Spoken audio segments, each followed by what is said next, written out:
Well, after years of complaints, there is an effort by the state to take responsibility for the homeless camps you see along our state highways. That's right, but it may not be what you think. Fox 13's Matt Markovich joins us with the newest developments today. Matt? Yeah, like you said, David, this has been an ongoing complaint for years with the cities who've had to deal with homeless camps along state highways within the city's boundaries because the state has, as they've been saying, it's not WashDOT's job to handle the homeless. The governor's office estimates there are 1,700 unsanctioned homeless encampments on state highway right-of-ways. Some are hidden, some are up on the embankments, and some are easy to spot along the on and off ramps to the interstates. And while there have been cleanups and campers relocated into temporary housing, nearly all of the work has been done by cities at city taxpayer expense. But this is state property.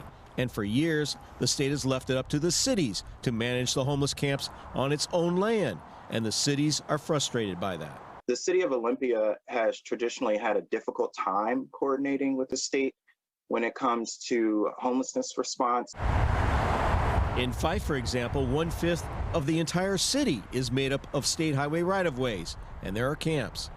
But the challenge is overwhelming for just one city. In a report released in November, WashDOT, which manages the land, admits it's frustrated too, saying during the pandemic, resources and crews have been stretched more thin, and in some cases, health officials recommended against removing encampments that don't pose immediate safety concerns.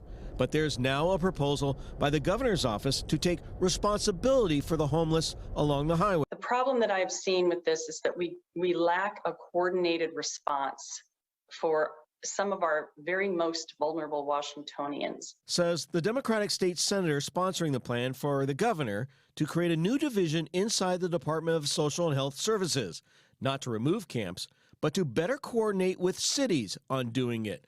Eventually funding outreach teams similar to Seattle's Hope team to get the highway homeless into housing. But there are many questions. Does this mean that all somebody has to do to get housing is camp along the highway? Homeless advocates don't want it to be a sweeping agency. We want to ensure that this will not lead to people being moved unnecessarily when there is no imminent risk of harm. And today, a Senate committee voted to recommend passage of the bill to create a division on homelessness in DSHS, but there was no funding attached to the bill. So again, to set up a new bureaucracy to work on the issue, but no direct dollars and grants to cities to fund camp removals or find temporary housing.